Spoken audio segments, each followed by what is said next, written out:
আসসালামু আলাইকুম। ২০২৫ শিক্ষাবর্ষের দাখিল ষষ্ঠ শ্রেণীর অর্ধবার্ষিক এবং বার্ষিক পরীক্ষার প্রশ্নের ধরন এবং নম্বর বন্টন নিয়ে আজকে আমরা আলোচনা করব। তোমাদের অর্ধবার্ষিক এবং বার্ষিক পরীক্ষার মোট ১৩টি বিষয় থাকবে ১১০০ নম্বরে।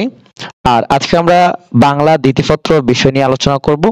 তোমাদের বার্ষিক এবং অর্ধবার্ষিকে ৫০ নম্বরে পরীক্ষা হবে। এই যে দেখতে পাচ্ছ বাংলা দ্বিতীয়পত্র। আর এখানে দেখো দাখিল স্তরের ষষ্ঠ থেকে অষ্টম শ্রেণীর বিষয়ভিত্তিক প্রশ্নের ধরন এবং নম্বর বন্টন।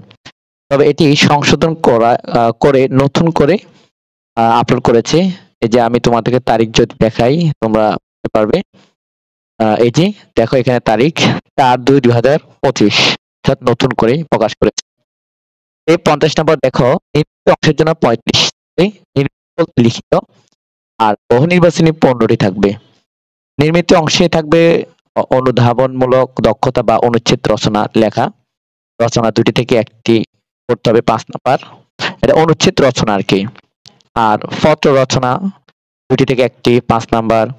এরপর সারাংশ বা সারমর্ম দুটি থেকে একটি ৫ নাম্বার। আর ভাব সম্প্রসারণ দুটি থেকে একটি ৫ নাম্বার। আর হচ্ছে প্রবন্ধ রচনা ৩টি থাকবে, যে কোনো একটি লিখতে হবে ১৫ নাম্বার। এ হচ্ছে মোট ৩৫ নাম্বার। আর বহু নির্বাচনী প্রশ্ন থাকবে ব্যাকরণ অংশ থেকে ১৫টি থাকবে। সব কয়েকটির উত্তর করতে হবে একটা এক করে, ১৫টা ১৫ নাম্বার। বন্ধুরা এইভাবেই ৫০ নাম্বার ভাগ করেছে তোমাদের অর্ধবার্ষিক এবং বার্ষিক পরীক্ষার জন্য। আশা করি বুঝতে পেরেছো। তোমাদের বন্ধুদের মাঝে ভিডিওটি শেয়ার করে দিবে। এই যে দাখিল ষষ্ঠ শ্রেণীর, সপ্তম শ্রেণীর, অষ্টম শ্রেণীর। ভালো থাকবে, সুস্থ থাকবে। আল্লাহ হাফেজ।